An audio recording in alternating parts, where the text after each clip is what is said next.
School board meeting for Monday, February 25th. And we will start with roll call again. Charles Blackwell, Here. Reed Campbell, Here. Tom Haglund, Here. Sue Kern, Here. Ruth Nelson, Here. Bob Nystrom, Here. all present. Thank you, and we'll have the Pledge of Allegiance.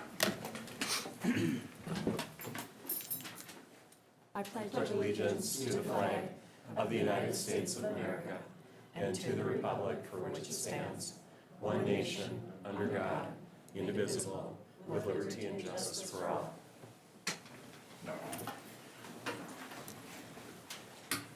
Thank you. First, we'll start with the approval of the agenda as amended. We added 2 recognitions. So moved. Second. We have a first from Director Campbell and a second from Director Blacklands.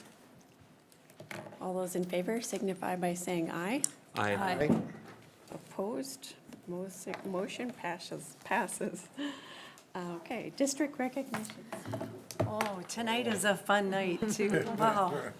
Okay, everybody just sit back because it's going to be fun. So lots of fun things going on in the district the last couple of weeks since our last board meeting. And so I want to start tonight by congratulating the Warrior Dance team for their section championship in both kick and jazz. And 2 weeks ago, or a week ago last weekend, I got to go down to the state tournament, and our kids took 7th in jazz, and on Saturday it was super fun to watch them make the finals, and they got 4th place in the state in high kick, which is like watching the Rockettes, and it was an amazing, amazing time. So congratulations to all those incredibly talented athletes. Talking about talented athletes, congratulations to the Warrior girls hockey team. They were the Section AA champions who qualified for the state tournament, which was held last weekend at the Xcel Energy Center. I think all of you have heard about the incredible night that we had down in St. Paul. Our girls, we ended up losing 4-3 in double overtime. But never during that entire game were we behind until that last goal in the second overtime. We were either ahead or tied the entire game, and our girls were amazing, and just, it was wonderful. The crowd that came all the way from Brainerd to that game was just phenomenal, and so congratulations to those kids. You know, I keep thinking that it was kind of sad to lose that night, and yet to think that you're the second best girls hockey team in the state of Minnesota, isn't that incredible and something to really be proud of? So congratulations to those kids. So then when I was at a basketball game the other night, I ran into the cheer team captain who, as at our last board meeting, we talked about the fact that they were going to state and they received 3rd place at the state tournament. But they had won the opportunity to go down to the nationals in Florida at the end of, during the middle of February. And anyway, after the first round, they made the finals down at the national level for the cheer team as well, and ended up 15th out of 35 teams from the national cheer teams. So more congratulations for our school district. And so I continue. Congratulations to our gymnasts. They were the section runner-up, and to our gymnasts, Brenna Deason, Izzy Olson, Kenna Smith, and Jocelyn Polanski, who qualified for the state tournament, which was held on February 23rd at the University of Minnesota. And our kids had just an incredible showing at the state tournament last weekend in gymnastics as well. Congratulations also to our Alpine team, where we had 5 state participants. Cal Madison, who ended up in 49th place at the state tournament. Brendan Neifert, who ranked 76th. Emma Hebert, 22nd place. And Aaron Holzel, 41st place. And Maddie Kellenberg, 58th place at the state tournament. Once again, congratulations to all those great athletes. Also, congratulations to Nordic skier Evan Storbakken, who finished 27th place at the state tournament a week ago.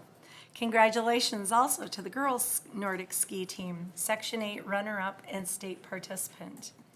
And tonight we get to add a couple amendments to our agenda. that happened over the weekend as well. Congratulations to our wrestlers, Kyle Patnode, Braden Kramer, Danny Busby, and Brad Patnode, as they qualified for the Minnesota State High School League Tournament. And the tournament is the 28th of February, so this weekend at the Xcel Energy Center. And while we were down at the state hockey tournament, all of our phones started buzzing, and we were congratulating the boys swim team because they won the Section AA championship on Saturday night by 1 point. And Tristan Dawson, Andy Dillon, Griffin Blegan, and Connor Lund all qualified for the state tournament, which will also be held on February 28th through March 2nd at the University of Minnesota Aquatic Center. So it has been just an incredible couple of weeks and so much fun to be a Warrior. So congratulations all. Quite an incredible showing for our district, thanks to these kids and coaches and parents and all the dedicated people that make this a reality. I had a chance to speak at a couple of kickoffs this last week, and you know, this is what these kids have been playing for their entire lives, and to end a season like this is really pretty exciting. So it's been fun. Yeah. Yes. So thanks. Next up is our public input. And we welcome your comments. We follow our board policy 206, and we enforce a 3-minute limit. We don't receive any complaints or allegations against students or employees. Is there anybody that wanted to come forward tonight? Seeing none, we'll just move right on. Building project update, Brandon Kellerman and Chris Seamer.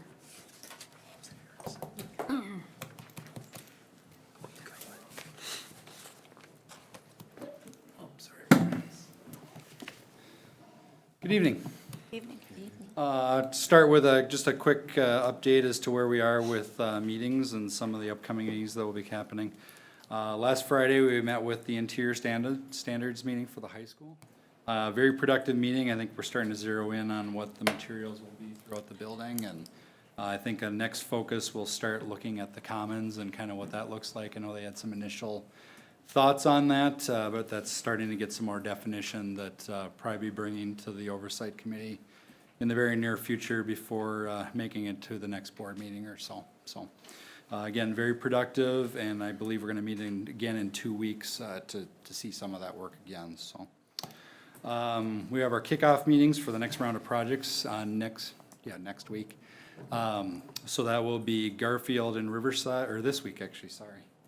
Garfield and Riverside on Tuesday, and Baxter Early Child Ed, the existing Baxter Elementary, and Lowell on Thursday the 28th. And looking for schematic design to wrap up in May. Grab a lot of that staff input as well we can while school's in session, and then we'll continue to work on that over summer, much like we did the last projects. So again, exciting to kick off those projects as we near bidding for the first round too, so it'll be a busy summer.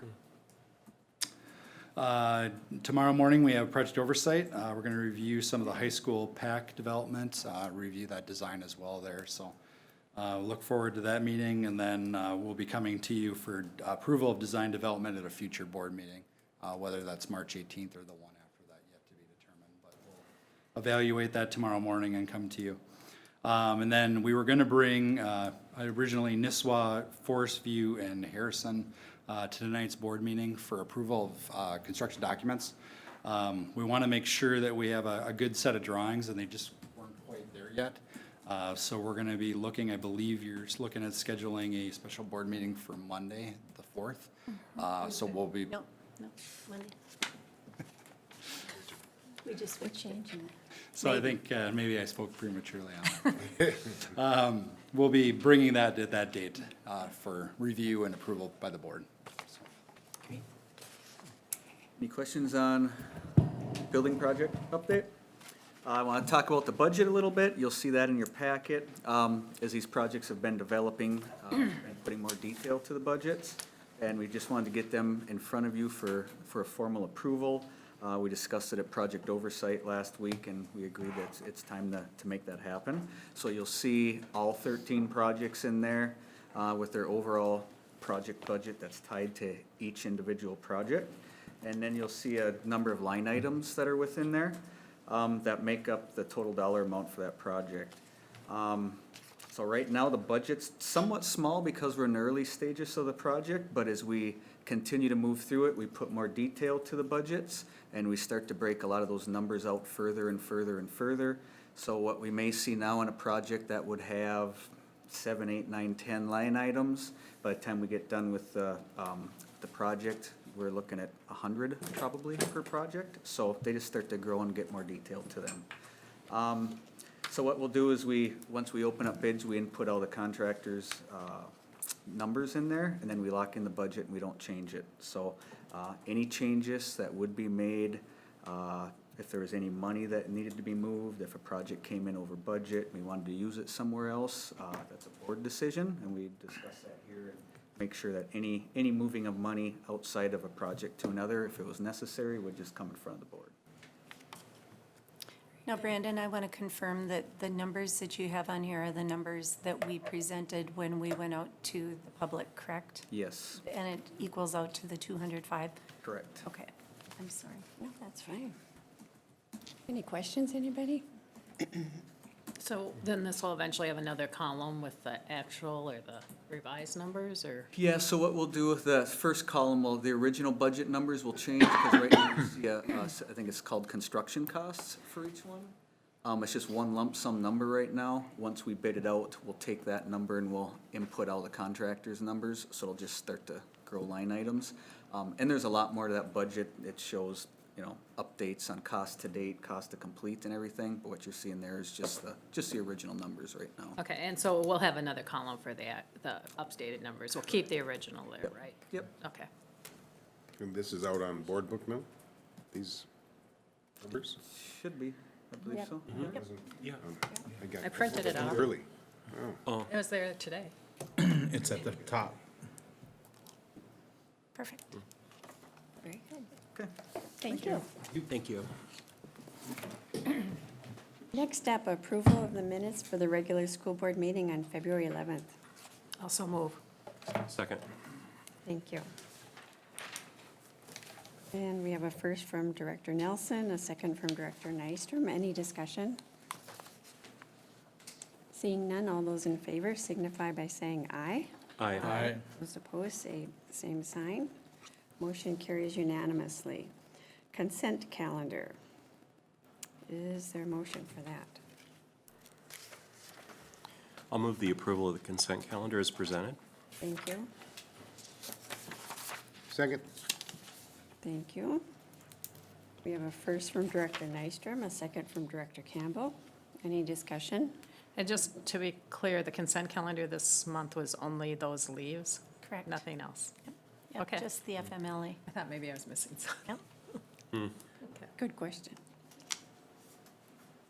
All those in favor signify by saying aye. Aye. Opposed, same sign. Motion carries unanimously. Site reports and communications. I think we have the American Indian Parent Advisory Committee District Compliance Documentation. We have Ashley Ingebrigtsen and Susan Bolio and Timurtha.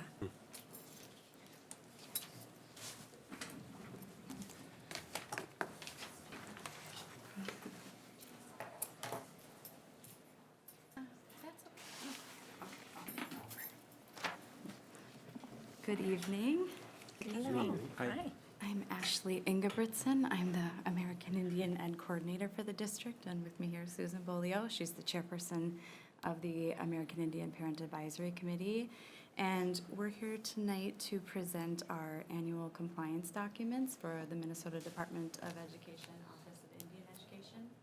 And with that is that resolution vote of concurrence and non-concurrence. Buju, Nagana Benese Quain Indishnakas, Megazin and Dodame, Misquaganawazak Iganing and Donjaba. Hello, my name is Susan Bolio. I'm from the Red Lake Nation, mother of 4. My oldest is 20, my youngest just turned 1 a couple weeks ago. And I've been a Brainerd resident for the last 16 years. On behalf of the American Indian Parent Advisory Committee, I'd like to thank the school board for having us here tonight. It is our hope that we can find a way to move forward together and a good way to support our Native American students in the ISD 181 school district. We strongly believe that our recommendations, which I believe each of you have a copy of, will benefit not only our Native students, but all students in the district. When the American Indian Parent Advisory Committee met on January 22nd, 2019, we issued a vote of non-concurrence. It is our experience and the experience of our children that the current curricula used by the district does not accurately reflect the history of this nation, nor the cultural diversity and important role that Indigenous peoples living in North America played and continue to play. Too often, if American Indians are talked about in classes, our people are relegated solely to the past and talked about in historical context, which does not account for the fact that we are still here today in this country, living and contributing in meaningful ways. We strongly believe that having more historically accurate curricula, building a greater understanding of the government-to-government nature of the treaties between the United States government and tribes,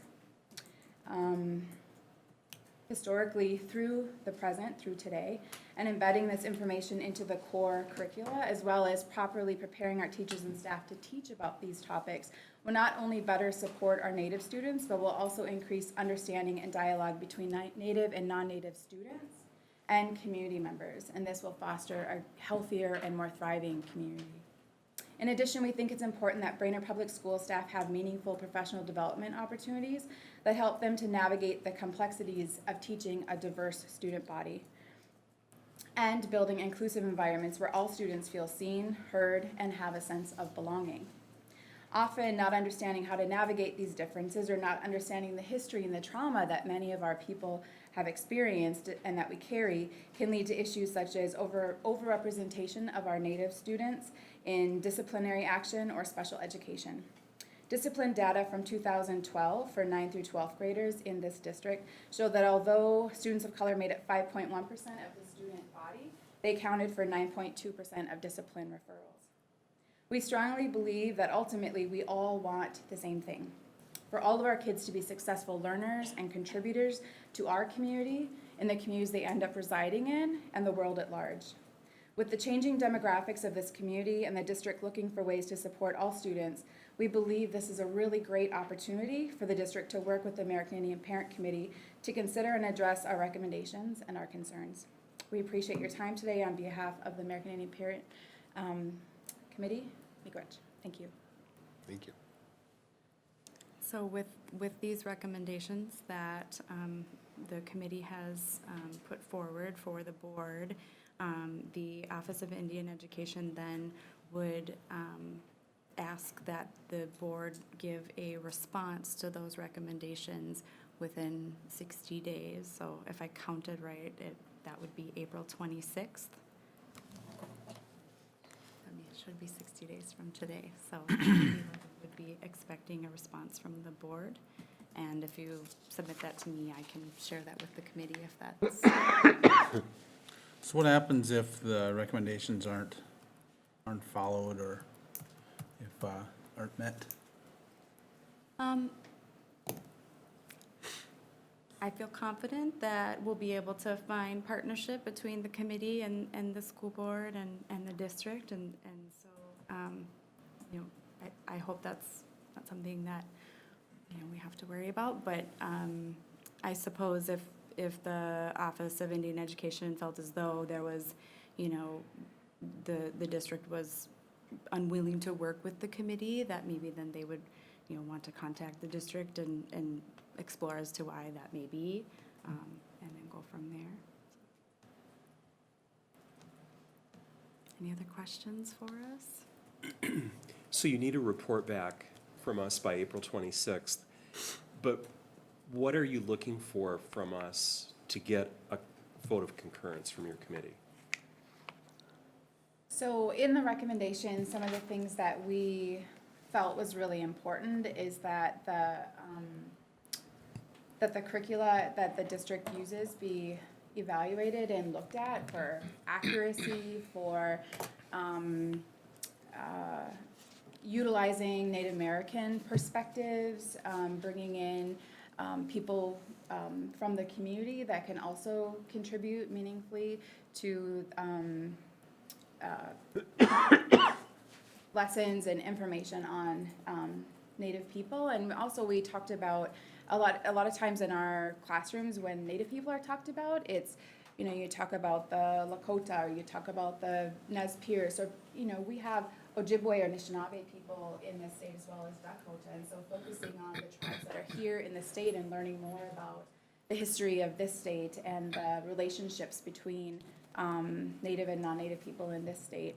We also talked about professional development opportunities for teachers.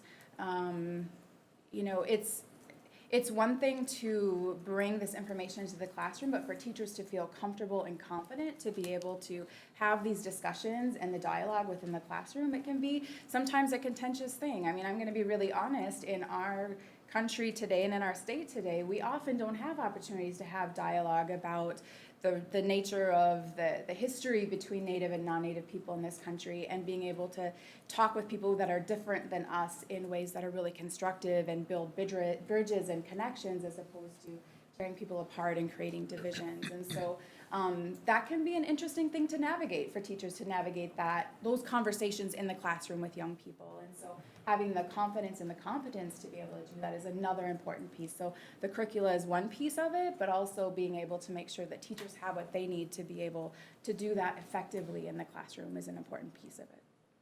I have a couple of questions. Is the findings on that you came to a non-compliance, and I might have missed it in here, but is there a report in here that specifies exactly what led to that decision of non-compliance? Is that in our packets?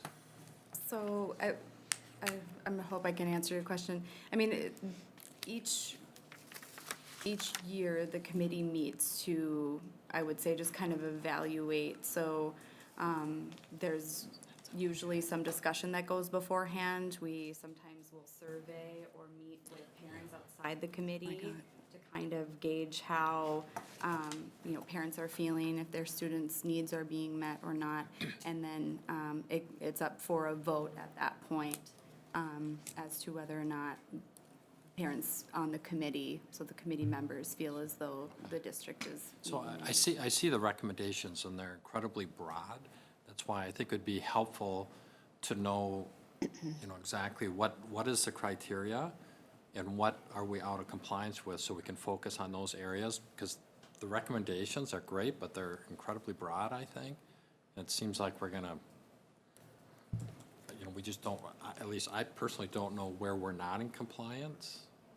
Okay, so you're looking at, and I think that's kind of a piece of the recommendation is, you know, to really look a little deeper on what is being, you know, where the standards are and maybe are not being met. Sure, so. And the resources being used. And then that's maybe where we can assess where there is areas where the resources aren't historically or culturally accurate, or where maybe the standards aren't being taught in the classroom. I think as an example, maybe if I look at 1A, it says identify areas in which Minnesota state standards are not being met. I would assume that the committee or advisory council can tell us where we're not meeting those? That is not something that the committee would be able to answer, just because, you know, they aren't in the classrooms and they aren't, you know, a part of the district teaching and learning department where they would know those things. So I think from a parent perspective, and I don't want to speak for the committee, but maybe what they're seeing their students being taught in class feels inaccurate or looks to be culturally inaccurate. And so that is where, from a parent's perspective, of course, you know, they can't be in the district, you know, seeing it from maybe the school board's eyes or a teacher's eyes even. But as a parent, my understanding is that it's not coming home feeling as though some of the things that are being used in the classroom are maybe culturally and historically Could we accurate. get that kind of in a written document? It seems a bit challenging to, it's kind of like testing our own, or redoing our writing paper. If we don't know really where we're out of compliance, how do we know what to focus on? And I would assume that through the discussions, you know exactly where we need to work on. It would be nice to have that. So how does, No, I how think you're does right. the recommendations that came from the Parent Advisory Committee last year, how does that come into play with this? The decision of non-concurrence? Do you want me to speak to that? I think last year. So again, it's, I hate to speak for the parents, but I'll just, in my understanding is that, last year, there was a vote of concurrence, but there was recommendations that were put forward. And those recommendations then, if I'm understanding correctly, that the committee was hoping that some of those recommendations might be met by this time this year. And some of them had been, and some might still be met by the end of this year. But that was something that I think was taken into consideration this year when there was a vote of non-concurrence, as well as that, like the staff development, professional development piece was one of those that I think. There's an educational component. This is the second year where the concurrence has been talked about at the school board. Last year as presented, the Parent Advisory Committee gave it a vote of concurrence. However, they added a number of recommendations as well. And whether the parents felt that those recommendations were met also played an influence in terms of concurrence for this year. It seems like we need to have a schedule, like, we're both on the district advisory committee, you have been too. It takes us a process, and a year is pretty quick to get all this implemented. It seems like we need to have like a year of research, a year of, a plan laid out. Absolutely. The parent, we are not expecting that the district will implement these things within a year. We Okay. realize that it's a process. What we really are hoping is that the district is willing to work with us to begin that process. And to plan it out, and this is likely to take Okay. it's going to take some time. Okay, Yep. Good question.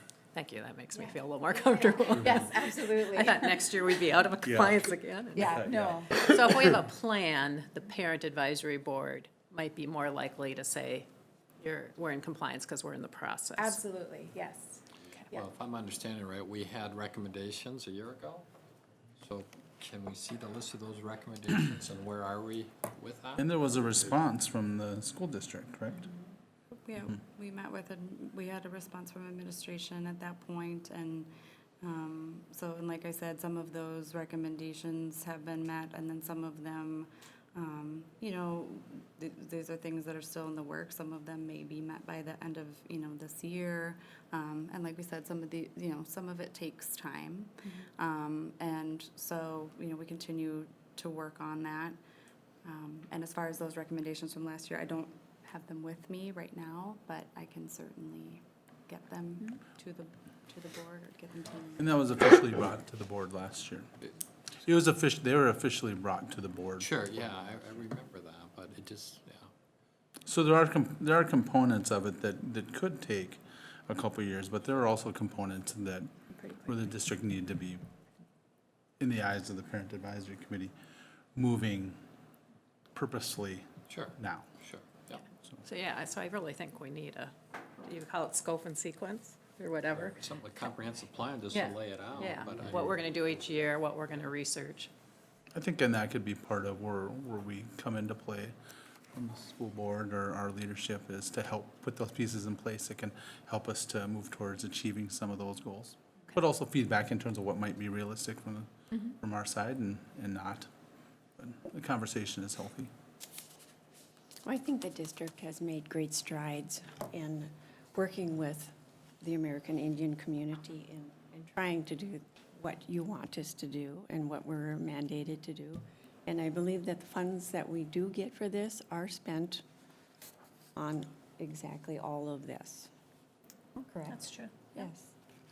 And Yeah, so it sounds like we're working towards doing we did some of the things on the recommendation from last year, and this year isn't over. It's like you said, it takes a while before you get to it. Yeah. So we And- are working towards it. Yeah, and I think it's important to recognize too, kind of the difference between the pieces that the American Indian Parent Committees, that we give input and say, when we're working with Ashley and say, we'd like to bring in this speaker, we'd like to be involved with X, Y, or Z, versus looking at the district-wide curricula and what's used and accuracy. I mean, that's a district issue and not something that necessarily we as the parent committee can come in and shift. And so that's why we felt like it was really important to bring this before the school board, because this isn't something that on our own we can move. We really do need the help and support of the school board and the school district to move it forward.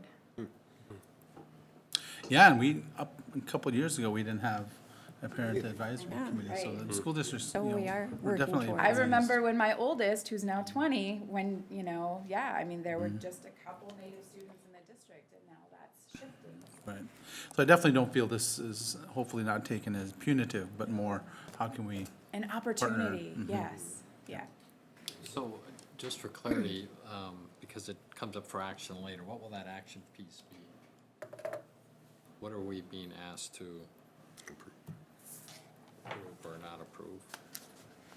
I think what he's asking is by voting for the item that we have on here, is that saying that the Board of Education agrees with the fact that we aren't in compliance with the recommendations from the advisory committee? Or is it saying that the Board of Education has heard your concerns and is willing to look into it? What is the response that the Board of Education will be voting on? I would say the The latter. latter. Yep. yeah, because the dollars that come to us from the state, part of that is to have that movement from the school board. Right. But we're not approving that we're not in compliance, because I haven't seen anything yet that says that we're not in compliance. I see recommendations, but Yeah, so it wouldn't be the school board, agreeing or disagreeing with that. This is kind of, the way I'm understanding it is that this is an opportunity for the Parent Advisory Committee. They play that advisory role in the dollars that we have and how we spend it, in the program, the Native American Ed program. But there's also that advisory piece that comes in to the district in American Indian education, beyond those dollars and within the school district. And in fact, like this vote was before those dollars were even available. So this was something that, if a school district, and again, this is to my understanding, if a school district has over 10 Native American students, they are required by statute to have a American Indian Parent Advisory Committee, and also to bring that American Indian Parent Advisory Committee in each year as an advisory role to issue this vote of concurrence or non-concurrence to the district in regards to American Indian education. So then, when this is presented to the board, the way I'm seeing it is this is an opportunity not for the school district to have to, agree or disagree, but to be able to take in that information, and if it is a non-concurrence and there are recommendations that go with it, then to be able to hear what parents on this committee are saying about American Indian education in the district, and then an opportunity to respond and hopefully partner with the Parent Advisory Committee in moving forward in enriching American Indian education in the district. Does that seem to give a little clarity on the role Where of did the this? 60-day requirement for us to respond come then? That's this part of the statutes for Okay. the Office of Indian Okay. Education. Yep. go ahead, I'm sorry. Also under that subdivision 2, it says by resolution, the board must respond within 60 days in cases of non-concurrence to each recommendation made by the committee and state its reason for not implementing the recommendation. So does that mean we would, like Tom is alluding to, we'd need to hear what those recommendations are in order to respond? Right, so that, the document, and I think you may have that with you, These are new recommendations, aren't they? these are the recommendations for this year, and I think the date today's date is on there. Is it? Yes. So are you saying you want to see the recommendations from last year? I want to see what we're not in compliance for. Yeah. No, it's in large part is the recommendations from last year. It could be, but I don't, it just says that we're in non-compliance, and I don't, you know, I look at it as an audit, that here's, not that it's an audit, but here's what we're not in compliance with, here's the list, and here's our opportunity to, what we're doing, but I just don't see that in here, unless I'm missing something, but what I do see. They do have recommendations. Yeah, I see the recommendations, but I don't know what we're in compliance about. Oh, okay. So like with the resolution documentation here, I mean, word for word, it is saying, we, the American Indian Parent Advisory Committee, issue a vote of non-concurrence. We attest that the school board and/or district are not compliant with Minnesota statutes, and that the school board and/or district are not meeting the needs of American Indian students. And then we have provided written recommendations for improvement to the school board, and acknowledge that the school board has 60 days from the receipt of these recommendations in which to respond in writing to each recommendation. So that's, you know, the actual wording on the document. I don't know if that gives any clarity there. So that's from the statute, or whatever, that's from the state. Okay, so if we respond to these current recommendations is what we're supposed to respond to, not last year's. Yes. Last year, you all already responded to Yeah, that. okay. Okay. So, right now, it looks to me like even if we respond to these, we can't do all this in the next year. So next year, will we be in non-compliance again? I can't speak for the whole parent, Native American Indian Parent Committee, but I do believe that if the school district and the school board in good faith is moving towards the recommendations, that the parent committee would Okay. issue a vote of So this year, concurrence. they did not feel like we were moving forward enough. And a vote of, you know, non-concurrence, I mean, depending on which district you're in, there's some districts that are non-concurrent every year for years. I know some parent advisory committees said until the achievement gap is closed, we'll continue to, you know, say that the needs of American Indian students are not being met. So it's, this is an opportunity for the American Indian Parent Advisory Committee to make that assessment each year and to communicate with the district and partner in work that needs to be done. That's kind of how I'm looking at it. You on this group, are you the liaison to this? or That's is- my, I'm Okay. liaison for that group. So you could explain if we fill it out to the parents that this is a long-term. Yes, and right now, I'll admit it's a bit of a dance for me, because last year I was last few years, chair of that committee, so Okay. trying to make sure I delicately handle those Yeah. situations, but Okay. I don't mean to speak again for the committee, but I think the idea as a response is the acknowledgement of what, you know, the committee has put forward, and my feeling is that the committee is looking for that partnership and that support from the district beyond the program. And I think if the school board and the district are willing to partner with us and support the committee in enriching curriculum and providing more staff development opportunities, I think that's going to be, you know, what the committee would like to see. yeah, because the parents are fairly pleased with the program that we have in the school district that Ashley represents, and now our newest hire, which, Crystal. So, and just the movement of that is pretty wonderful. But there's a few items the parents want to attend to as well.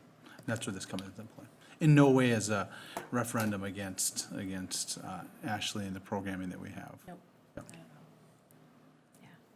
I would just like to add that 2 years ago, when I came, we had no program at all. Nothing. And I have to commend the board in the fact that during that period of time, that you've been really excellent as far as supporting us in starting the advisory committee, in hiring Ashley just this past, during this school year, you approved the hire of Crystal, which is another, she's just been wonderful and a beautiful addition and is going to help us to advance the programming. You've supported like Anton Truer to come and spend an entire day with our staff. And, I know that it's probably not perfect, but I do think that the district is making some great strides and that the board has been really willing to listen to that. And so I needed to say that because when I came here, I was very saddened because there was no program at all. And I look at where you have taken this, Ashley, along with the advisory committee, and it's really it's very impressive. And I hope we get to keep you for a very long time in this capacity. Thank you. Yeah, I think I definitely echo what Lane shares.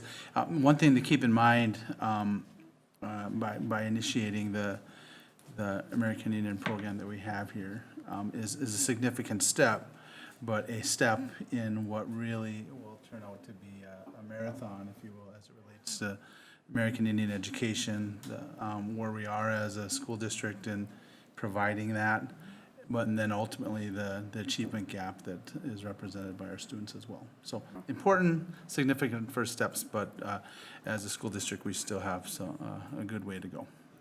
But definitely appreciate the attitude that the board has walked with us to this point. Well, thank you so much for your time. Yeah, thank you.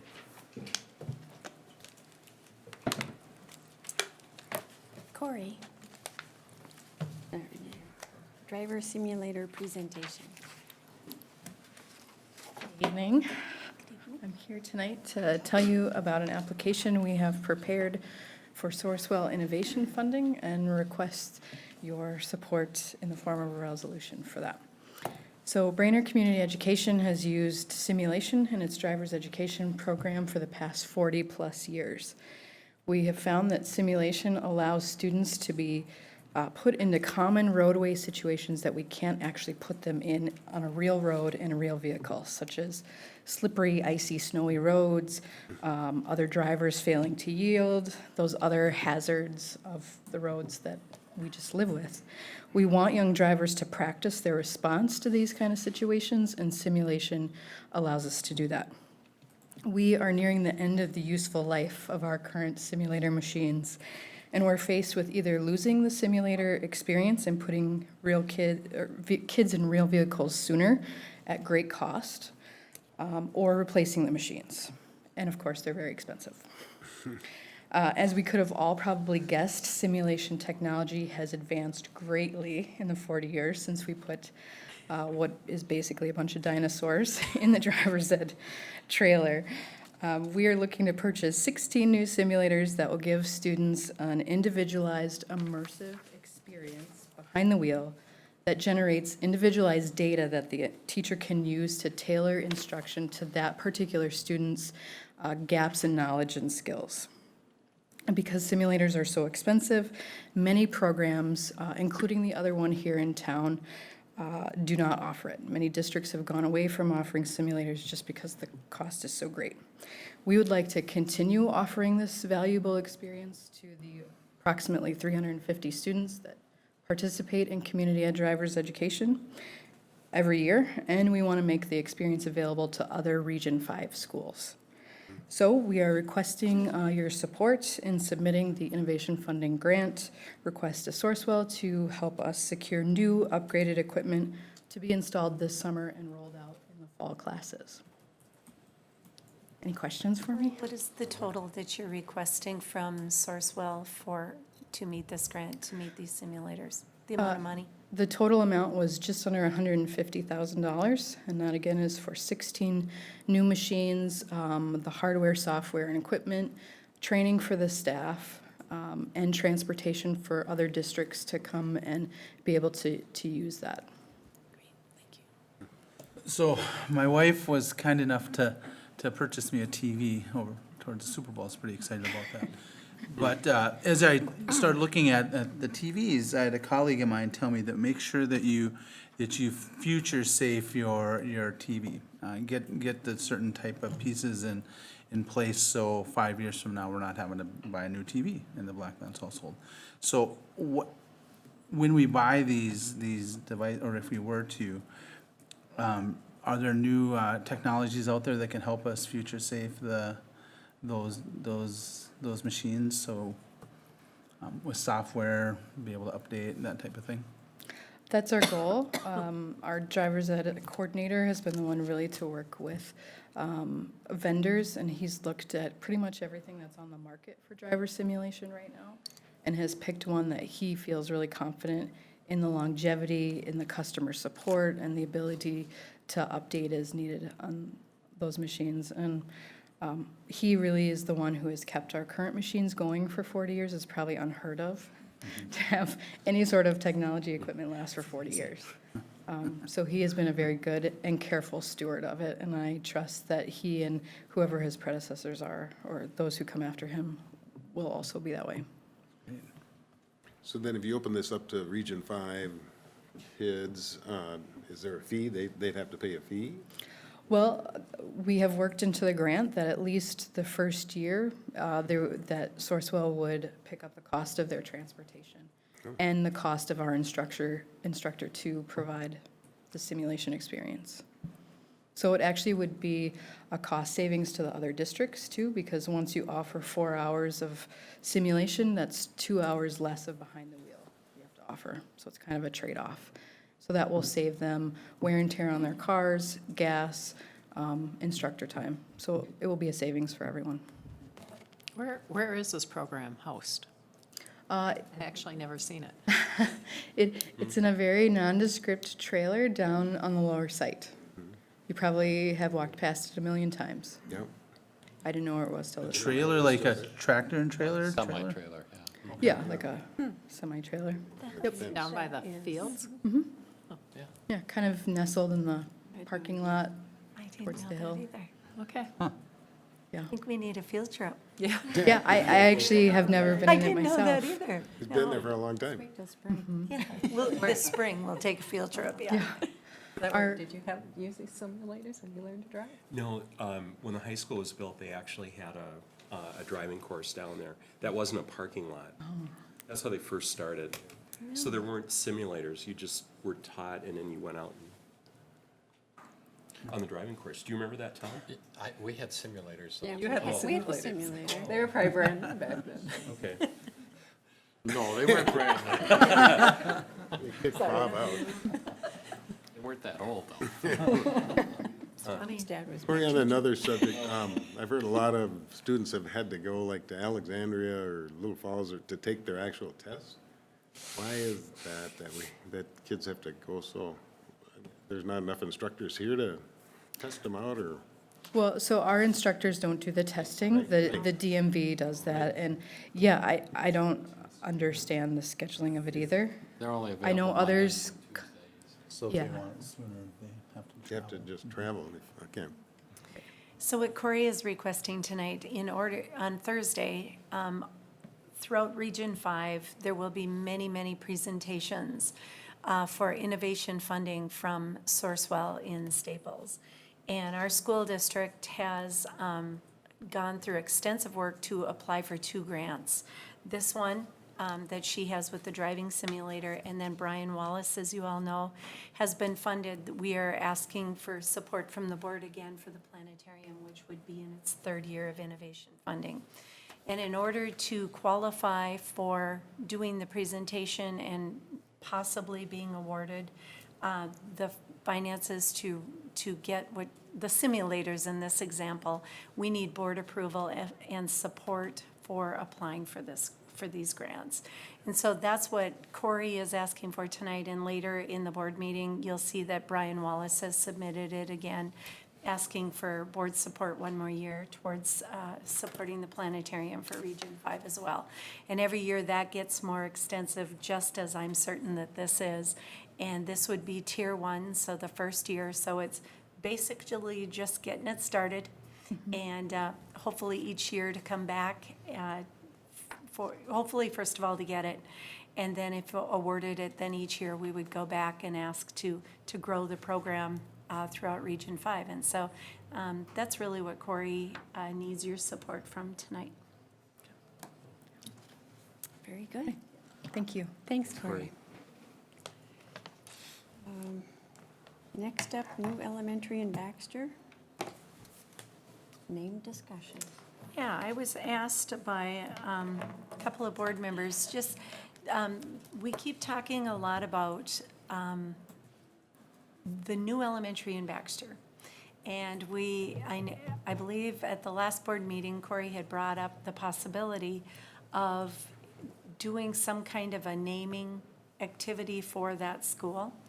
And following that, one of those meetings anyway, one of the many meetings that we've had, it was brought to my attention that I thought it would be really nice if the Board of Education had an opportunity just to talk about it and to give some guidance to us about what you might want to do with that, with the naming of that facility. And so we just put it on the agenda tonight, so if you'd like to visit about it and kind of help give us a little bit of guidance, so Corey and her team know what direction to lead this charge as we, and Tammy as well, as we move forward, just to give some guidance to the district. So. Well, I could start. I think that the name Baxter Elementary gives a lot of identity to the community. I think if there were multiple elementary schools in Baxter, it would be a different thing. But just like Nisswa Elementary provides identity to that community, I think people in Baxter would be a little lost. It would be sort of like another one of the elementary schools, like in Brainerd. In Brainerd, they're used to having a specific name for each school. But in Baxter, because there's only one elementary school, it's like Nisswa. I think it gives them identity. You know when you hear the name of the school where it is. Have you received feedback on that they want to have it remain Baxter? No, because it's never come up, but, yeah. The current building, to me, is Baxter Elementary. I don't have a strong feeling either way because I'm not a Baxter resident, but it seems like that's going to be the Baxter Early Childhood Center. And Baxter has a lot more students that come from other areas. They come from East Gull Lake, unorganized territory, South, Pillager area, that maybe a different name might be a good thing for that school. So it's not just considered Baxter. So I don't know. I have talked to a couple people, and they're open to having a new name for a brand-new school. Okay. I think we have to be sensitive to the city of Baxter. We're partnering with them on this land acquisition and also the street. And so I would want to be, I've been a resident of Baxter for 35 years. And I'd like to be sensitive to what the city also would like, because it's uniquely Baxter to me. But now I we're don't gonna have two Baxter schools, basically, so it might get confusing if you're saying, oh, it's the Baxter Early Childhood or the Baxter Elementary, and that might get confusing. So maybe a different name change might be in order. Well, you've been a Maybe for the Baxter early resident child- for a long time. Long time too, yeah. What's your thought? I feel it should stay, then I think, again, it gives it that identity. But again, the confusion of, oh, which Baxter school are you talking about? If they're both gonna be named Baxter Elementary or Baxter Early Childhood, it might be confusing.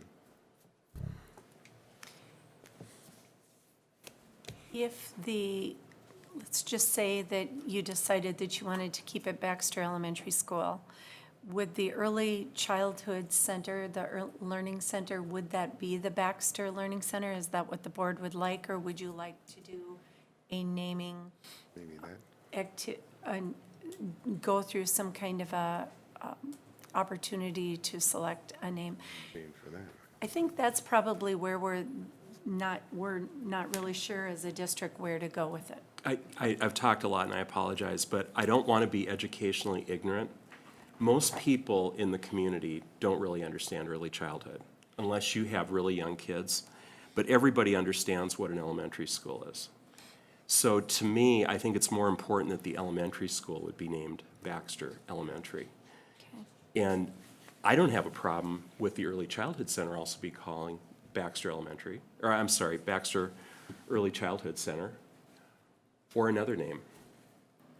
I think as early childhood education becomes more prominent in our community, I think people will understand it more, but most people don't really understand that.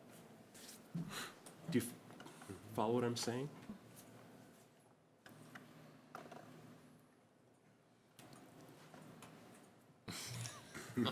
I guess I don't have a really big opinion either way on whether we change it to Baxter Elementary, or keep it at Baxter Elementary or not.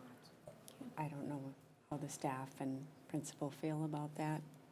I don't have a strong opinion either way. I'd like to keep it at Baxter and maybe a different name for the early childhood center. Yeah, that's how I would. I would assume that, I agree with Bob in the sense that, I mean, people are gonna identify quickly on Baxter Elementary School. I could see the early childhood building facility being named or referred to more in a functional manner in terms of what it is. So, early childhood center. Not even necessarily having to add Baxter to that, but I definitely am in line or understanding what Bob said. I'd be curious to hear some discussion as to why we wouldn't want to name it Baxter, but I can't think of any that, I like what Ruth said, providing some context to some other potentials, but I can't think or imagine of a different scenario that would move us off of Baxter personally. Did Tammy have any thoughts on it? Tammy or Corey? Looks like Corey wants Tammy? to say something. Tammy and I have discussed this at length and kind of put together a potential process, and our thought was, one, the confusion factor of having two buildings with sort of the same-ish name. And the other one was, I've been really insistent, probably to the point of obnoxious, that we don't call the new building Baxter Elementary, because I wanted to sort of reserve the ability for us to go through a naming process if we wanted.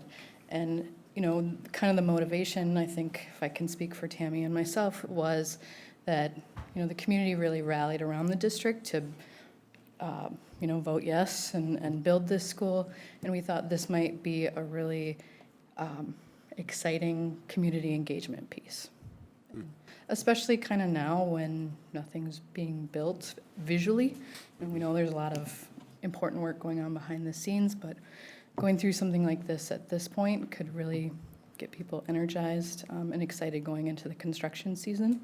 We also, in the process, we envisioned have some work for the students in this too, where they're getting to use some of the skills that they're working on, say in fourth grade, of presentation and authentic writing and persuasive writing, to take whatever the community says, nominates, names, and build sort of a presentation around it.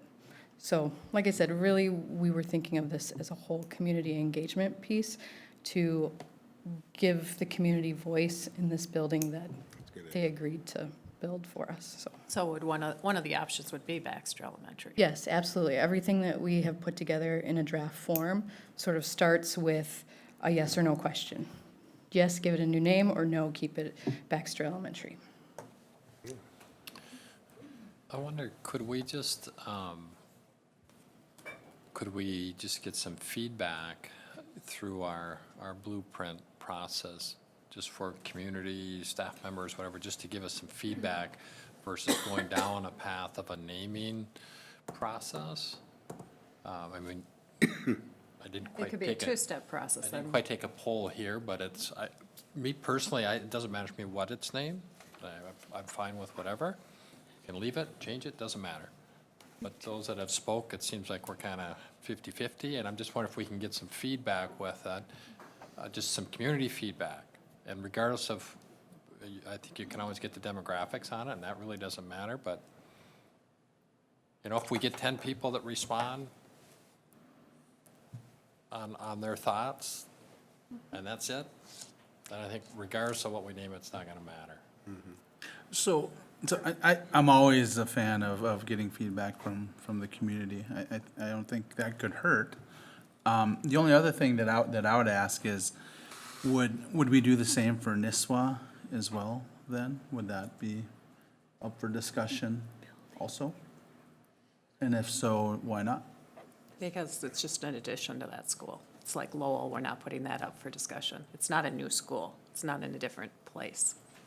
Right, but we're not finding a new school. It's still the same elementary school, just different building. That's a good question. So being a Nisswa parent, are you saying you prefer the name to stay as Nisswa? Well, and I thought of that too. I can see where Baxter parent, and that's what I said, is Baxter parents may really want it to stay Baxter. I totally understand that, so. I don't mean to put you on the spot. No, but it's just, yeah. But again, I think if we put it out there for discussion, for people to give feedback, Yeah. you gotta remind them that there's gonna be 2 schools in Baxter. So that, again, if they wanna keep one Baxter and name one something else, that they should have that opportunity. If we do keep it Baxter School, I would give the early childhood center a different name of some sort, Exactly. because we're gonna have 3 early childhood centers. So Tammy, what do you hear at the school? Sure, I was just going to add to what Corey said. I've heard a few different things, and one of them is that people were concerned about confusion, and these are people, some of my staff that were Brainerd students themselves and have been in the community, or have a parent with a business in the community and have been here, that whether we keep the name Baxter at a new site or not, that if we do that, that the confusion may be, people think of Baxter Elementary School where the walls are right now. And so that was one thing that they brought up. We can bring the name over there, but if someone says, you know, you need to run out to Baxter Elementary School, or that they will have a visual of the old place. Because that's where you come down memory lane, is in that old building and not in the new building. So that was one concern. Of course, people can, you know, learn a new location as well. I've heard parents be excited about the potential for a new name because, as Corey said, all along, they've heard about the new school in Baxter, and they've asked quite a bit, what does that mean? Is it going to be Baxter anymore? And I've not heard anyone say anything negative about, oh, it's not going to stay Baxter. But they just were asking the question, why is it being referred to as the new school in Baxter? And my answer was, it's unsure at this point whether or not we'll keep it called Baxter or something new.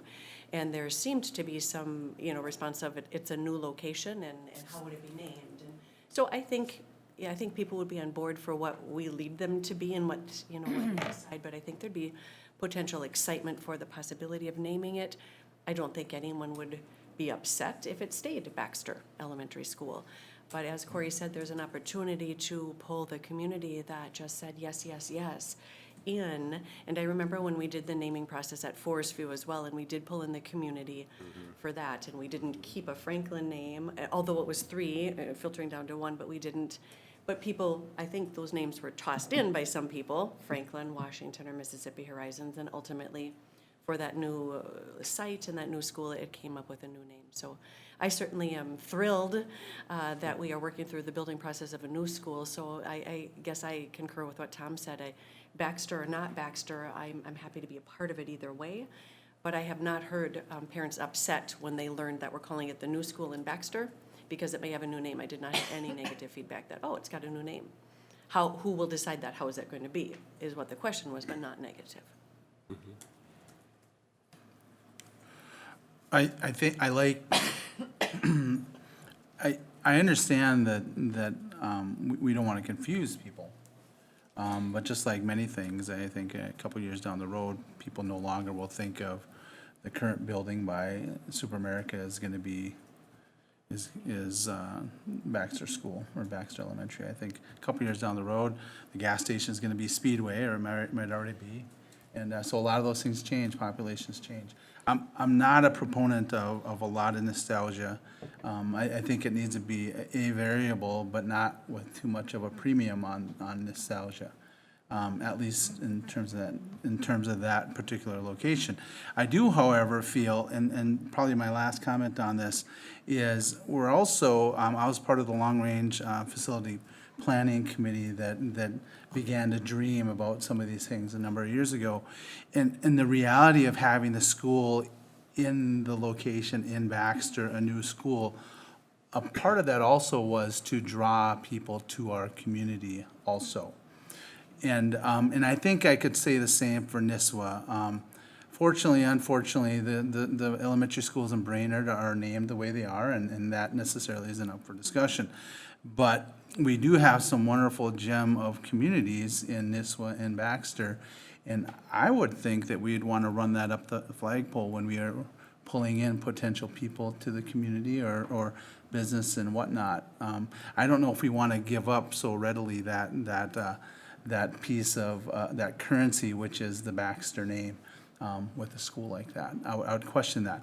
Now, with that being said, I'm all for hearing more from the community, I guess, as well.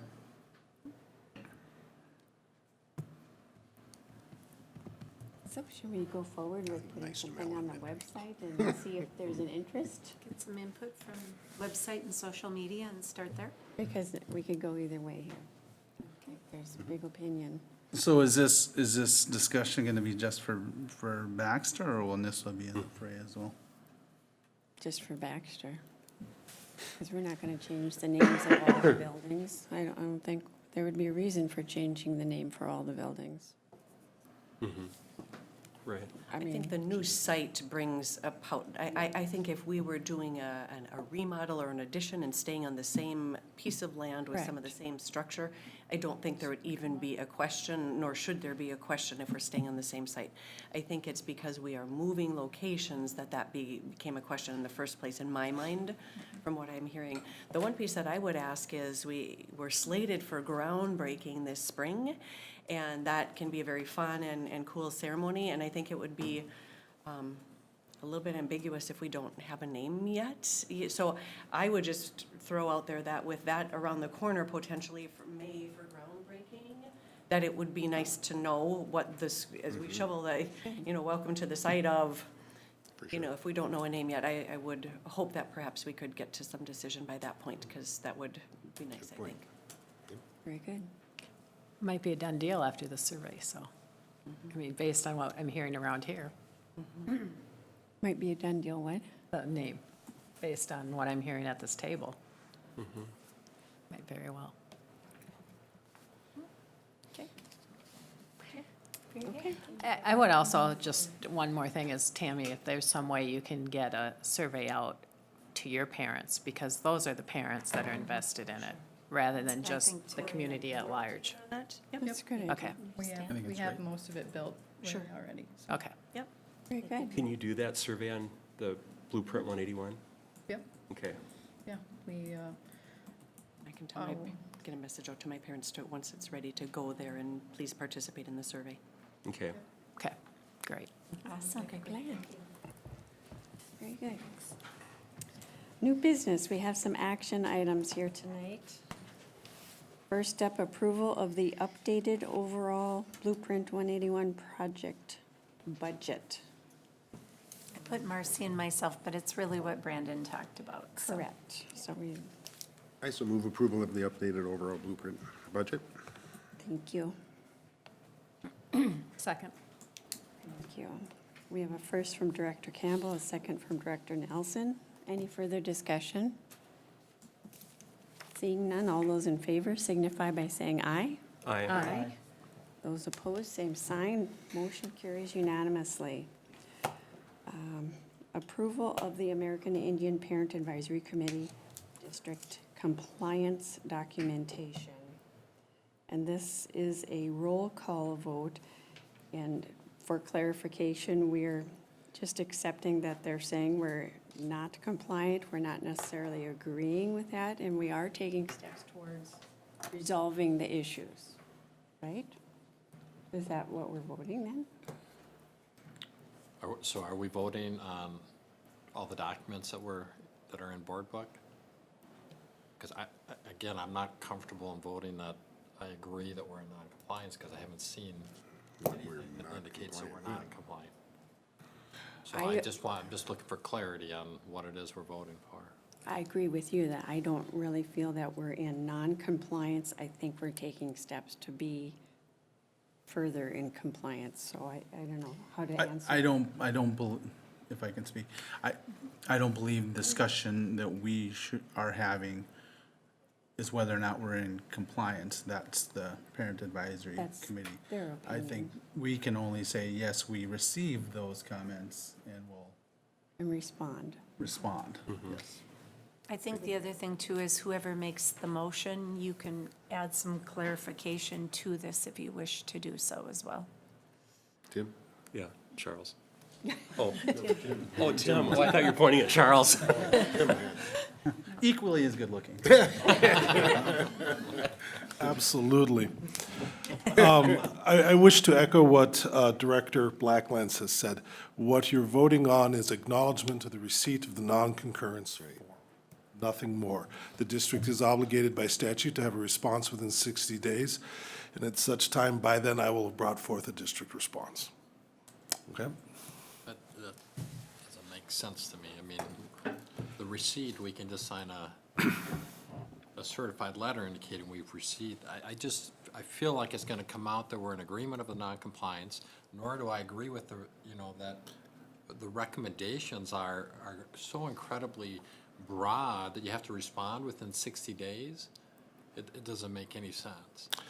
I would agree with you that the information we received tonight is not very actionable.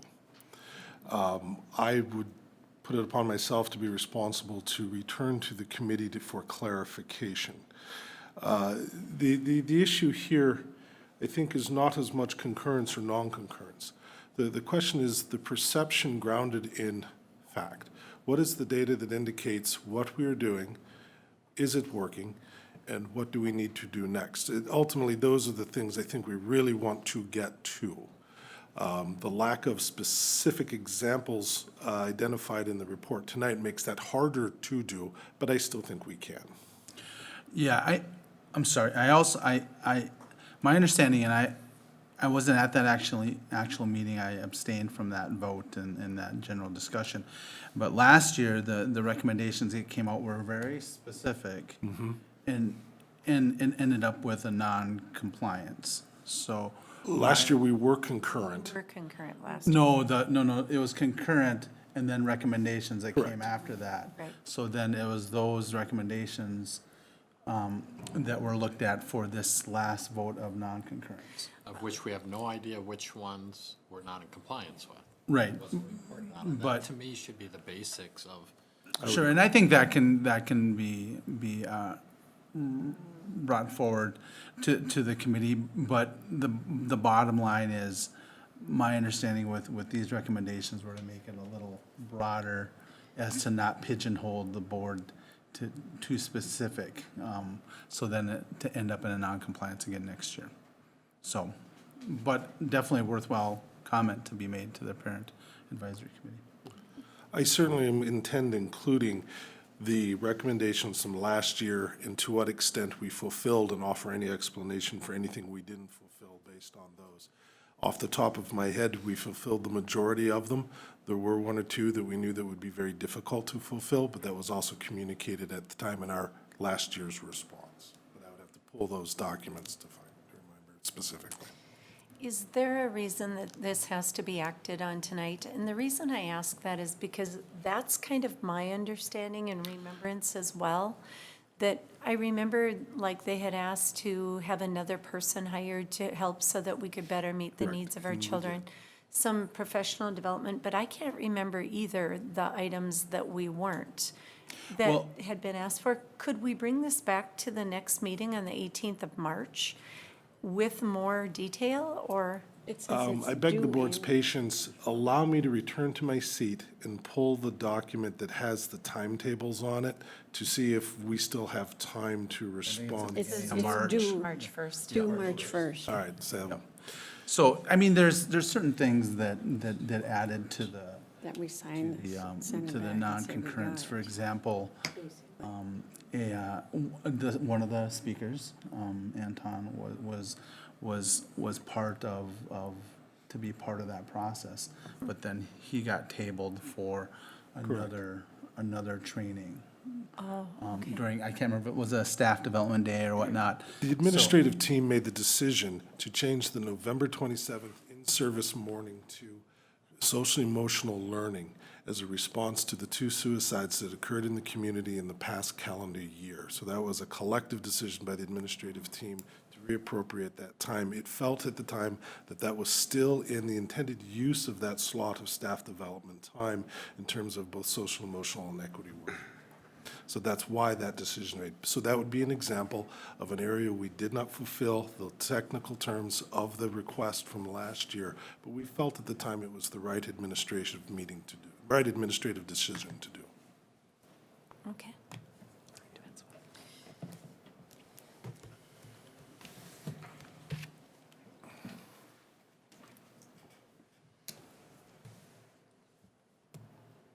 Is there a motion?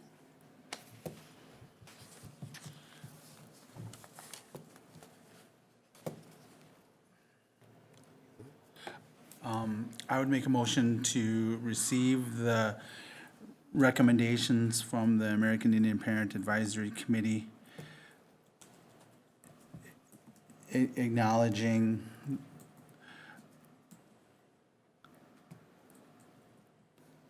future efforts to partner with the committee towards American Indian, or towards lessening the achievement gap for American Indian students. Thank you. Did you get that, Janet? I'll re-listen to it on the tape. To get it specific. All right, I was trying to write it. But is that still addressing this documentation that we have to send in? I don't think the board has a voice on whether or not it's concurrent or not. What we have a voice on is whether we receive it, whether we agree with it or not. And your motion is, I think I'm comfortable with what your motion is, Charlie. I just want to make sure that I did understand. It's simply just acknowledging and receiving their recommendation, and then essentially continuing to work with. Yep, towards that. That would be my understanding of that as well. Yep. I'll second that. Thank you. Any further discussion? I really appreciate the labor here and the thought. It's really, you might not feel it right now, but it's really an exciting piece that's moving forward. I appreciate your patience with it. It's so exciting as an American Indian parent. Thank you for that. All those in favor signify by saying aye. Aye. Opposed? Does that have to be a resolution? Yeah, it's, I wouldn't think so on this. Correct. It says it on here, though. But we're not, this, We're not addressing this at all. he changed that. He took that off. Yeah. So it's not a resolution. I- So Any, how are we gonna meet the 60-day? That's we Mr. have Murtha. nothing to do with Tim's that. gonna. Yeah, I think, No, but Mr. how are we- Murtha will do yeah, Tim will take that's what care of it. happened last year. I think Tim responded back and, Okay. yeah. So it was unanimous accepting that proposal or that motion. Oof. Next up, approval of the resolution providing for a public hearing to consider granting a proposed property tax abatement. Here comes Marcy. I'd like to say this is easier, but it's not. So as part of the Blueprint 181 plan, one of the buckets was tax abatement bonds. So this is just calling, the resolution is calling for a public hearing next month. And it is authorizing 5.5 million. In the plan, we had 8. So we're only doing a partial issuance just because we're not exactly sure how much those parking lots will end up being. At the public hearing, we will discuss projects and then allow public comment. And then all of the parcel IDs in here, they were actually provided by the county. They are the largest eligible. So they picked the largest parcels in there because if we were to go with residential homes, I mean, this would be, your entire packet would be pages upon pages. So these are just the county recommendations because they're the largest parcels. So the resolution is just asking for, so that we can have a public hearing next week to go through the tax abatement process.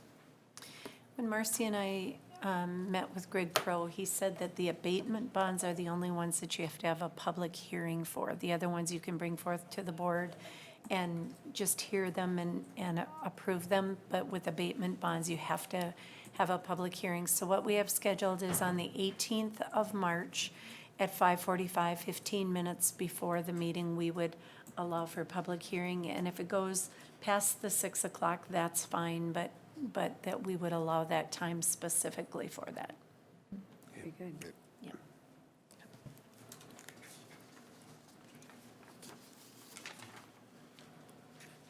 I was wondering about those property IDs. So even though they just list those large ones, this tax is spread across the whole district. They have to have some specific parcels, Greg Crow said, so then he just asks the county and the county gives us the largest ones.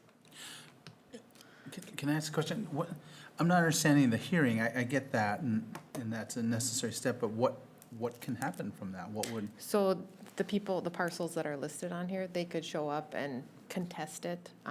Greg said that rarely ever, he's never seen it happen, but they could contest the abatement if they wanted to. But there's no net increase in taxes, so why would they question, right? Right, exactly. That's why you normally don't see people come, but it is one step in the process. Okay. Would be in danger of slowing certain things down if somebody were to contest that? How long does? I mean, we have the majority, I mean, our voter-approved bonds were what is the large part of our construction, so even if it did get delayed, it's not like it would affect our It's just one projects. thing, okay, so we could still move forward with, Exactly. okay. That's good. Yep. I'll move to approve resolution providing for a public hearing to consider granting proposed property tax abatement as presented. Thank you, Director Second. Hagland. Thank you, Director Campbell.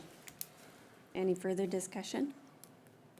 Seeing none, all those in favor signify, oh, we got a roll call and vote. All right. No, good job. Reeve Campbell, Yes.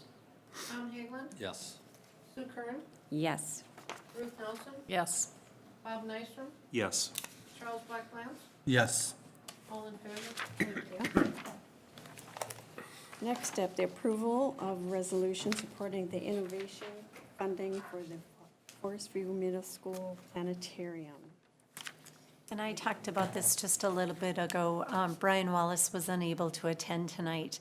But if you remember, over the course of the last 2 years, he has come to the board and asked for your support that he could put forth his grant application for innovation funding.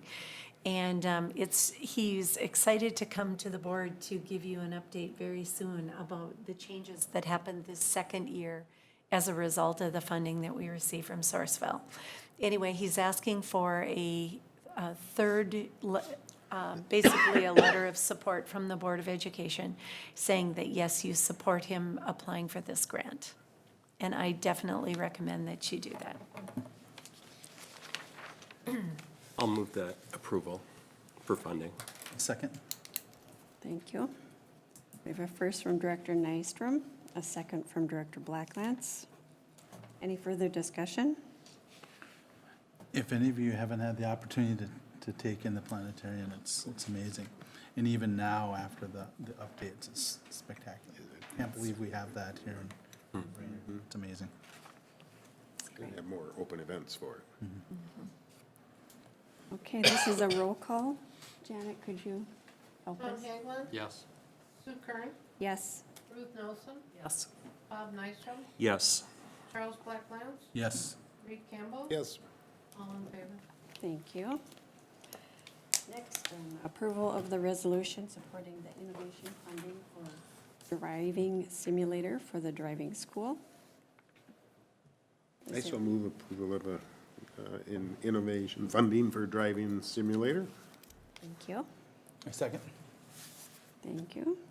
We have a first from Director Campbell, a second from Director Blacklands. Any further discussion? Seeing none, we have a roll call vote again, Janet? Sue Curran, Yes. Ruth Nelson. Yes. Bob Nystrom. Yes. Charles Blackland. Yes. Reed Campbell. Yes. Tom Hagelin. Yes. All in favor. All righty, thank you.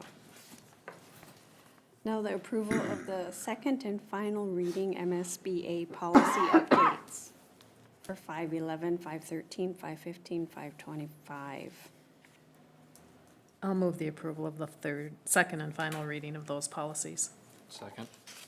Thank you. We have a first from Director Nelson, a second from Director Hagelin. Any discussion? Seeing none, all those in favor signify by saying aye. Aye. Aye. Those opposed, same sign. Approval of the second and final reading of MSBA Policy 533. This was the one on the wellness, and I'm going to vote against it because of the reasons I already said. I think our wellness policy is more than sufficient, and I think our food service people are doing a wonderful job. So I don't see a need to change the policy. Is there a motion? I'll move the approval. Second. We have a first from Director Nystrom and a second from Director Hagelin. Any further discussion? I just have a question. Who is our wellness coordinator in the district? Alyssa. Oh, Alyssa is, so she's our food service and our wellness. Okay. Any further discussion? All those in favor signify by saying aye. Aye. Aye. Those opposed? Aye. Motion carries 5-1. Informational curriculum update. Mr. Murtha, did you have something to share?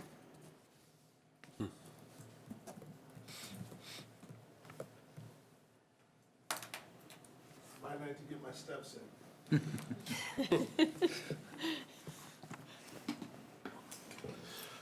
Good evening. Here's the monthly curriculum update or teaching and learning update on curriculum work that we're doing in the district at this time.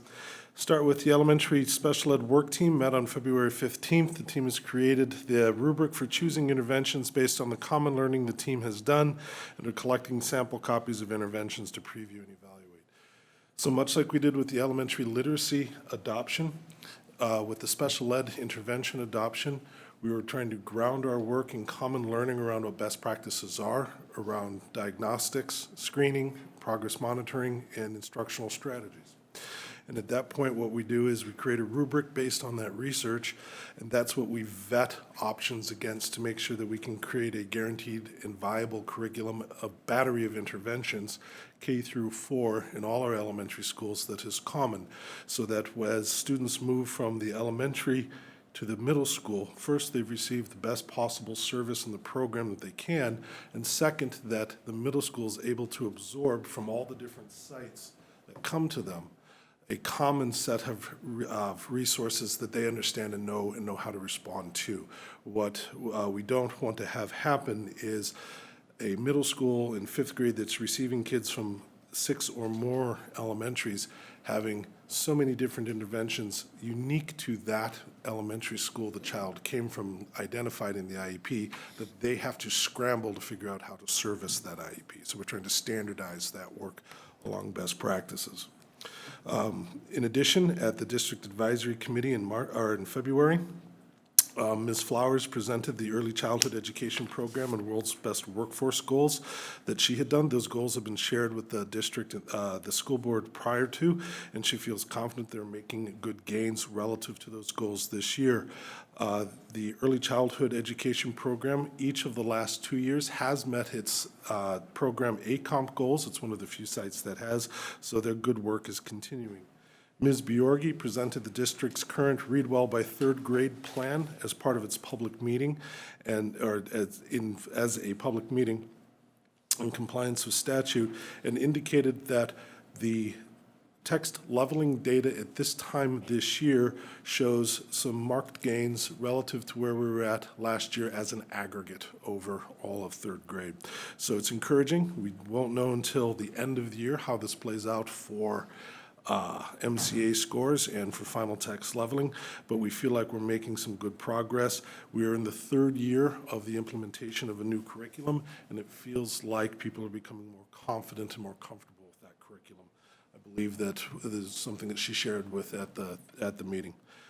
Finally, the District Advisory Committee approved the curriculum map for ninth grade physical science.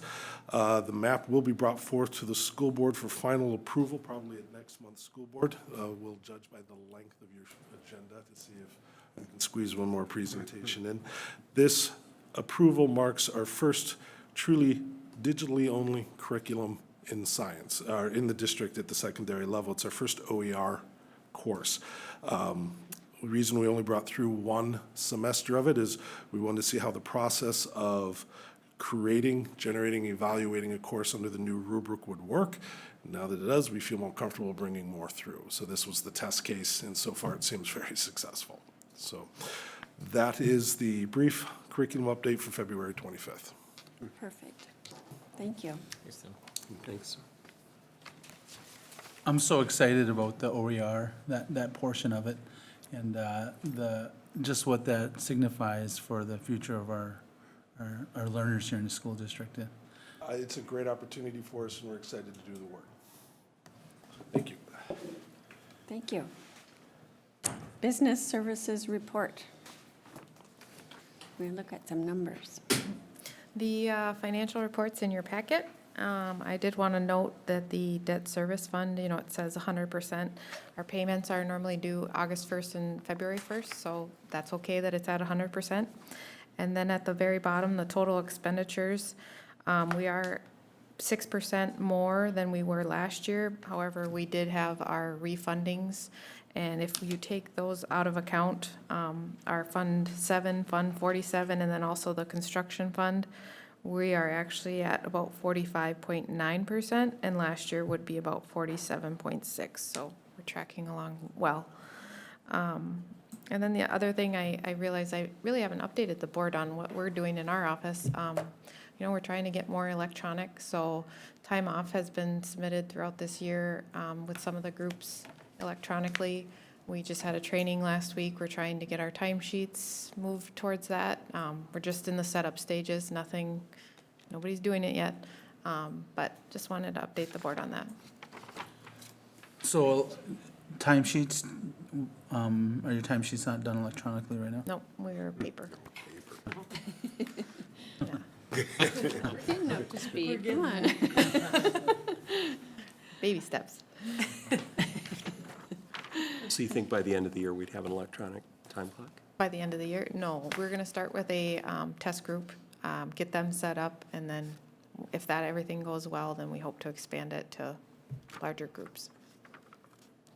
So more like the 1st of April then. Yeah. It's really not that hard. You'll love it. Yeah. I'm sure you'll it'll love be it. fine. So that's it. Thank you, Marcy. Thank you. Superintendent Larson, do you have a report tonight? Just a very short one. I want to add a little bit to Marcy's, and that is that we had our first meeting today, moving forward with next year's budget. And so we're excited to start pulling the teams together and having a series of meetings to be going through that process. So there's a couple of things that I want to add. One of them is that Charlie and Marcy and I met last week to talk about the ice arena agreement again. The Hockey Association had submitted some recommendations that they had, and we are sending kind of back our counter proposal, but we feel like we're relatively close. And so we're hoping at the March 18th meeting that we'll bring forth the lease agreement for the next 3 years for the hockey arena. So we have learned after doing our due diligence and checking, we get a really great bang for our buck when you look at what we pay for ice time and such compared to other districts. And so we didn't realize what a great deal we had until we actually started doing the research. And that kind of leads me to one more thing that I didn't talk about during the recognitions. We were talking about all the great things that our sports kids have been doing and all the wonderful concerts that have been going on, and we have again tonight. But our boys tomorrow night, our boys hockey team will be playing in the section finals against Moorhead at the Sanford Center in Bemidji. And so there's another chance that we're going to be going to state again. And so cross your fingers, 7 o'clock Tuesday night at the Sanford Center. And so Yeah, and, yeah, yeah. And so, very exciting. And as a superintendent, I keep thinking, oh my goodness, what is this costing us? But it's all good, right? But anyway, yeah, so it's very fun to have our kids being so successful. One other thing that I wanted to bring up, tomorrow I leave in the afternoon, and Wednesday is Region 5 Massa Day at the Capitol. And so a whole bunch of superintendents are going down, and we meet tomorrow night with people from Massa, MREA, and so on. And then we'll meet with our local legislators, and many legislators actually on Wednesday. All day long, we've got a strict calendar that we'll adhere to, and so it's going to be fun to lobby and advocate for public education again. And so I look forward to that. And then the last thing that I'd like to talk about today is this last Wednesday and Thursday, we had our Principal Academy at Sourcewell, and I keep telling you that every time we meet, that it's just the best one ever. Well, last week's, I think, was truly the best one ever. Everyone gets a little bit better. But it was called The Leader's Guide to Getting Relationships Right. And the session that all of us were able to, I see smiles back there by all the people that participated, because it talked about the importance of making connections in your school with children and making connections as staff and administrative teams and so on. And so I was thinking about that I wanted to, and I put this in your memo on Friday, but we have 5 Lunch with Lanes left. And I would like to invite the board members to come if you're able, and I know Janet is going to try to connect to set something up, but I would love to have you come and sit in on one of those lunches and to hear these kids and all of their incredible ideas that they have for how much they love their school, first of all, and how much they love their principal and their teachers. You hear it every time, so that makes it super fun. But also about what they think could make our school even better and how we could help kids to be more successful academically and so on. And so I want to invite the Board of Education to come and sit in on one of those. It's really, truly a fun day. Assistant Superintendent Hahn came to the last one, and she said, this is the coolest thing, and I thought I would love to share that with all of you. So if it works, we'd love to invite you. So Great, thank you. that's my report tonight. Thank you. Okay, we have future board meetings coming up. Project Oversight tomorrow at 8:15, the high school. Region 5, that's, At the high school? it's. Actually, it's here. Oh, it's here. Yep, it I'm is. sorry. Yep, it was, VHS. there were 2 invites. high school again Yeah, there were 2 invites, and one was at the high school and one was here, but Janet checked it, and so it's here. Okay. At 8:15, because Ruth and I will be speaking at Kiwanis at 7, right? Yes. Tomorrow, okay. All right, Okay. All the presentation stuff.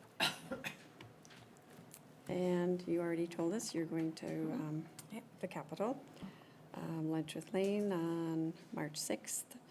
We need to talk about our special school board meeting. Are we going to have it on March 4th, or are we going to have it on March 5th? I have had 2 members of the Board of Education say that noon on the 5th would not work for them for previous engagements that have come up. And so today, it was asked if it would be possible to hold that meeting on Monday, the 4th. If we can have all the documents and such ready to go by Thursday so that we can make sure that we've got everything to send out to the board and to, That'd still be at 11 then? if that works for you. Yes. So, 11 o'clock. 11 o'clock on the 4th. Does Okay. that work for the full board? Does that work for you? And Brandon, will that work for you and Chris and everybody to have everything ready to go? Okay, 11 a.m. on March 4th, Monday. perfect. Okay, and you're going to the conference. Spring break is March 11th through the 15th. March 18th is the public hearing at 5:45, and then our regular school board meeting at 6. Another lunch. MSBA Capitol on March 25th. March 28th, Harrison Elementary Blueprint 181 construction bids are open. So it's becoming real. I didn't think we were, thought we had taken off the Harrison, opening of bids.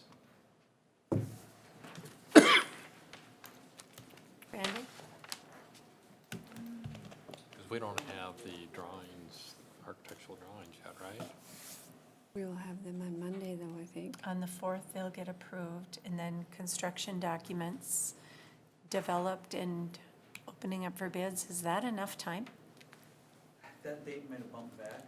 Okay. I'm not sure if Yeah, it's that- back.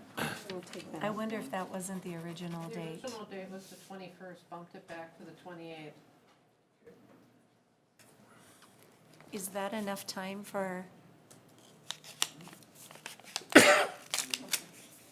If it has to change, we'll change it at the meeting on the 18th. And we'll update the board on that. But for now, let's keep that in your calendar, or just so you know. And cross your fingers for really good bids. Sounds good. Exciting. If there's no other business, meeting can be adjourned if there's a motion.